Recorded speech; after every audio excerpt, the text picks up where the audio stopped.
ज़ाहिर है हिंदुस्तान के जब हम सांसद बने हैं 5वीं मर्तबा, तो हर एमपी को भारत के संविधान पर ओथ लेना पड़ता। तो मैंने अल्लाह के नाम पर ओथ लिया है।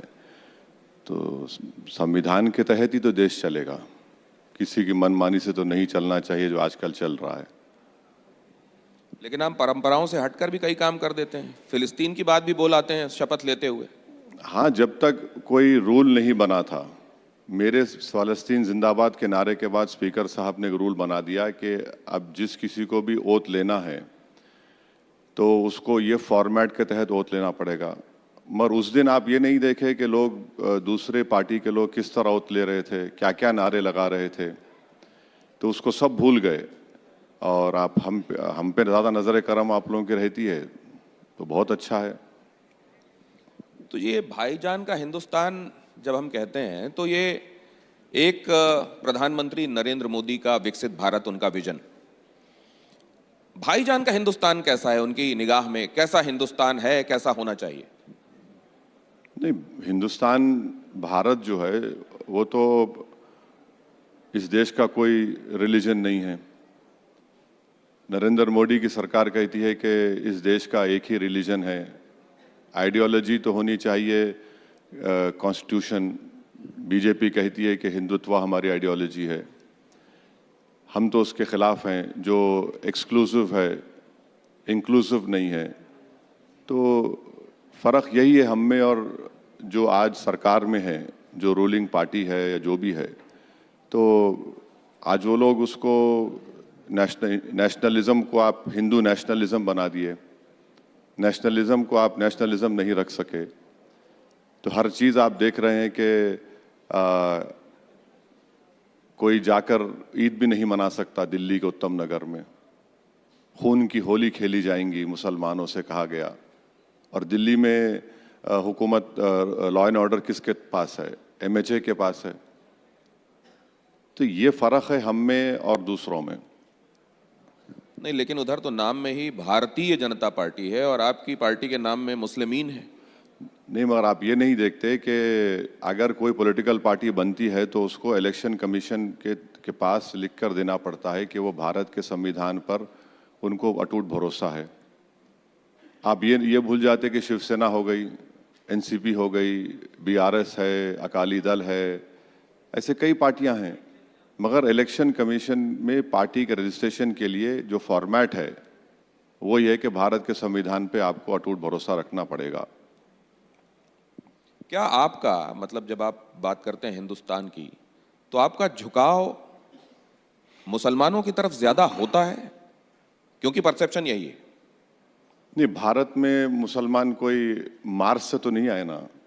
नहीं, लेकिन एक तरफ पड़ला क्यों झुका रहे? बराबरी का क्यों ना रहे? नहीं, चांद से तो नहीं आए, इसी जमीन के हैं। मैं तो कह रहा हूं कि आप और हम डीएनए कराते हैं। मेरा डीएनए आपसे ज्यादा निकलेगा भारत के लिए, बता रहा हूं आपको। आप भारत वाले जीन सीक्वेंसिंग भी देख लिए क्या? हाँ, देख लिए, करा देंगे, जेनेटिक टेस्ट करा लेंगे।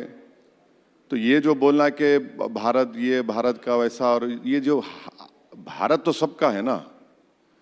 आज जो लोग हमको भारत से मोहब्बत सिखाने की कोशिश कर रहे हैं वो तो सन 57 की जंग आज़ादी में कहीं पर नजर नहीं आए। आज जो हमसे पूछ रहे हैं वफादारी का सर्टिफिकेट, काला पानी की सजा में तो सबसे पहले अगर कोई काला पानी की सजा में गया तो हैदराबाद से मौलवी इस्माइल थे, सबसे पहला आदमी। वहीं पर उनकी मौत हो गई। तो ये तो अब सत्ता में रहकर आप सबसे सर्टिफिकेट का मुतालबा कर रहे हैं तो वो अलग बात है। नहीं, पूरी दुनिया में जब भारत को एक उभरती हुई ताकत के तौर पर देखा जा रहा है, एक ग्रोइंग पावर जिसका सब एहतराम कर रहे हैं, वैसे में आप कई बार भारत के अंदर लोकतंत्र पर भी सवाल खड़े कर देते हैं, अल्पसंख्यकों की स्थिति पर भी सवाल खड़े कर देते हैं। जमीनी हकीकत क्या है? वो छवि जो भारत की दुनिया भर में बन रही है या जिसका जिक्र आप करते हैं वो? तो पहले आपका सवाल में दो पार्ट हैं। पहला पार्ट का जवाब देता हूं। अमेरिका का डिप्टी सेक्रेटरी भारत में आके बोलता है कि हम भारत को चाइना की तरह उठने नहीं देंगे। कौन है भाई गोरी चमड़ी वाला जो भारत में आकर बोलता उठने नहीं देंगे? उसके बाप का भारत है जो यहां पर आकर बोलकर चला गया और हम लोग कुछ बोल नहीं सके उसके बारे में। हम भीख मांग रहे हैं अमेरिका से कि हमको 30 दिन का वेवर दे दो, हम ऑयल खरीदेंगे। ये भारत है जिसकी आप बात कर रहे हैं। ईरान में गड़बड़ हो गई तो आपने कह दिया कि ठीक है अब आप खरीद लो रशिया से ऑयल। कौन है भाई वो बोलने वाला हमको हम रशिया से ऑयल खरीद लें? आप बताइए कि कहाँ गया हमारी गीरत, हमारा हमियत, कहाँ गई सब चीजें? ये इस पर कोई ने कुछ नहीं बोलता। हम पांच दिन के बाद ईरान पे हमला हुआ, 5 दिन के बाद हम लोग जाकर कंडोलेंस देते हैं। आज हम ईरान से बोल रहे हैं कि भाई हमारे 2 शिप 3 शिप छोड़ दो। पाकिस्तान, बांग्लादेश, जापान, चाइना को तो डायरेक्ट उनके कश्ती निकल जा रही है, हमारी नहीं निकल रही है। शायद होगा एक 4-5 दिन के अंदर। ट्रंप हमको बोल दिया 2018 में ईरान से ऑयल मत लो। आपको मालूम यूको बैंक में 60,000 करोड़ हमने जमा करवाए थे।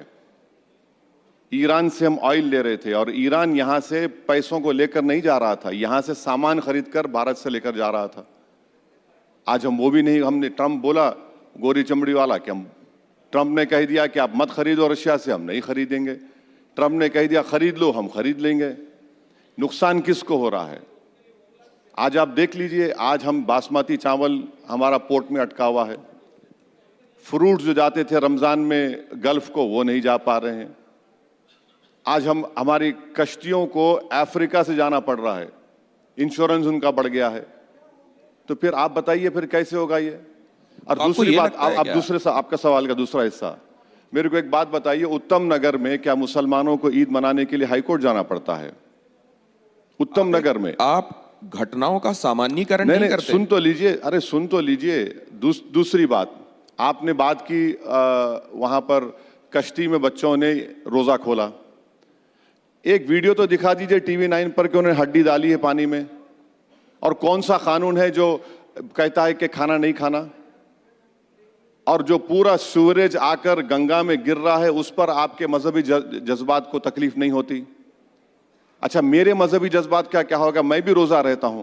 क्या मैं कह रहा हूं कि सबसे कुछ खाना मत खाओ, कुछ पानी मत पियो, क्योंकि मेरी आस्था है? मैं तो ये नहीं कह रहा हूं ना किसी से। नहीं, लेकिन आपने पहले दो चीजों नहीं सुनिए, आपको तो पहले बोलना नहीं चाहिए था कि मैं ये सब कर रहा हूं, पर आपने बोल दिया। मगर मैं आपसे तो नहीं कह सकता ना कि सर आप जब तक दिन आप मेरे सामने पानी मत पीजिए। ये कौन सा ऐसा माहौल बना दिया जा रहा है कि आपकी आस्था इंपॉर्टेंट है, मेरी नहीं है? नहीं, आपने 2 चीजें। अच्छा, और एक चीज सुन लीजिए, ये कौन सा पुलिस का इंस्पेक्टर है जो कहता है कि जिसको ईरान जाना ईरान चले जाओ? सुप्रीम कोर्ट के जज ने कहा कि उनकी बेटी की दोस्त मुसलमान थी, उसको घर नहीं मिलता है। सुप्रीम कोर्ट के जज ने कहा उनकी बेटी की दोस्त मुसलमान है, उसको घर नहीं मिलता है। आप उठाकर देख लीजिए, यही तो सब हो रहा है ना। तो आप दुनिया भर अच्छा, में... फिर इलाहाबाद हाई कोर्ट ने कहती है कि प्राइवेट प्रॉपर्टी में आप नमाज पढ़ सकते, क्या आप किसी और धर्म के लोगों को रोक सकते? ये इलाहाबाद हाई कोर्ट ने कहा। इन शॉर्ट ये बता रहा हूं कि ये हाल देश का है। मैं ये कह रहा हूं आपसे कि आप घटनाओं का सामान्यीकरण क्यों करते हैं? कुछ एक घटनाओं को आप ये क्यों कहते हैं कि ये तो पूरे कुएं में भांग घुली हुई है? कुछ एक घटनाओं के आधार पर आप ये कह सकते हैं क्या? आप देखिए बाकी जगहों पर मुसलमानों की स्थिति देखिए, भारत में उनकी स्थिति देखिए, कि आपको ये फर्क समझ में नहीं आता? नहीं, क्या मैं क्या कोई किराएदार हूं यहां पे? वहां क्या हो रहा है, यहां क्या हो रहा है, मुझे क्या करना है? मैं देश का हूं ना, देश मेरा है, मैं देश की बात करूंगा। आप मुझे क्यों ले जाकर मिलाते दूसरी जगहों से? मेरे अब्बा दादा तो वहां से नहीं आए। लॉ एंड ऑर्डर वाली सिचुएशंस में भी वो जो हिंदुओं से जुड़े हुए मसले होते हैं उनमें आप उतने मुखर नहीं होते हैं। आप उन मुद्दों को जरूर पकड़ लेते हैं जहां पर आपको ये लगने लगता है। जैसे आप उत्तम नगर की घटना का जिक्र कर रहे हैं, आप गंगा में हड्डी फेंके जाने के संदर्भ में भी उसका जिक्र भी इस तरीके से कर रहे हैं। आपको वो बात बुरी नहीं लगी? आपको ये नहीं लगा कि इतने सारे हिंदू उससे आहत होंगे? सुनिए, एक वीडियो नहीं है, उन बच्चों ने गोश्त खाकर हड्डी फेंकी, ये कहानी बनाकर डाल दी गई। नहीं तो फिर आप ये भी कह रहे हैं कि अगर ऐसा किया है तो गलत क्या किया है? दूसरी बात, तो गंदे नाले आके मिल रहे हैं। नहीं, दूसरी बात, कौन सा कानून है बताइए? आप संविधान की बात कर रहे हैं ना, कौन सा कानून है कि गोश्त नहीं खाना वहां पर? कौन सा कानून है बताइए आप? भावनाओं को आहत करने वाला अरे कानून है? नहीं, देश धार्मिक भावनाओं नहीं, को आहत करने वाला नहीं, कानून है? बिल्कुल नहीं, देश भावनाओं से नहीं चलता। आप अपने आप को कॉन्ट्रडिक्ट कर अरे ये दिए। तो कानून है। अरे आप धार्मिक भावनाएं किसी की आहत नहीं कर सकते। अरे गंगा मेरे- जी, गंगा मेरे- माँ मेरे हिंदुस्तान दोस्त, के लिए, भारत देखिए, के लिए, हिंदुओं के लिए, सनातनियों के लिए क्या है, ये आपको बताने की जरूरत है असद भाई? बताने की जरूरत नहीं है, मगर देश कैसे चलेगा? देश कैसे चलेगा? मेरी भावना क्या क्या होगा? रमजान के 30 दिन में रोजा था तो शराब की दुकानें बंद नहीं की आप। तो आप ये कह रहे हैं कि अगर हड्डी फेंकी भी गई तो सही किया गया? सुनिए एक मिनट, इस क्यों शराब की दुकान आपने बंद नहीं की? क्योंकि शाम में 7 बजे आपको पीना है, वरना नहीं पिए तो आपका मूड आउट हो जाता है। क्या मैंने कहा कि शराब की दुकानें बंद कर दो? तो आप ये कह रहे हैं तो कि जो मैं रोजेदार सवाल- हैं उनमें इतना संयम नहीं है कि दुकान खुली होगी तो जाके नहीं लेंगे, नहीं पिएंगे? नहीं, चीख मत मारिए, चीख मत मारिए, आराम से बात करिए, सुनने तैयार हूं। ब्लड प्रेशर बढ़ जाएगा, आप पानी पी सकते, पीजिए आप, सुन तो लीजिए। वो बच्चों ने कौन सा कानून का उल्लंघन किया और आपने एफआईआर में उनको बाद में लिख दिया लाइफ जैकेट पहने हुए हैं, कश्ती आपकी है, लाइफ जैकेट मुझे दे रहे हैं। आपने कहा कि उन्होंने उस कश्ती का वो कर लिया, बगैर जबरन लेकर चले गए। संभल का एक मामूली इंस्पेक्टर बोलता है, इलाहाबाद के हाईकोर्ट के जज ये कहते हैं। आप देश को संविधान से चलाइए। नहीं, अब मैं दूसरी बात आपसे जानना चाहता हूं। आप दो बातें इसमें कह रहे हैं। एक तो कह रहे हैं कोई वीडियो नहीं है, उन्होंने ऐसा नहीं किया। नहीं क्या? दूसरे आप ये कह रहे हैं कि अगर ऐसा हो भी गया तो क्या ऐसा हो गया कि उसमें इतना हाय तौबा होनी चाहिए, आप ये कह रहे हैं? मेरी एक बात सुनिए, आप सनातनियों की बात कर रहे हैं, पूरा सीवरेज गिरता है गंगा के अंदर, बड़ी बड़ी क्रूज चलती हैं, उसका गंदगी गंगा में गिरती है, उसकी आपको फिक्र नहीं है। कोविड के जमाने में लाशें तीर रही थी, जब इंसानियत कहां गई? आप ये इन दोनों घटनाओं की आप तुलना कर रहे हैं। असद भाई एक चीज आपके सामने मैं रख रहा हूं।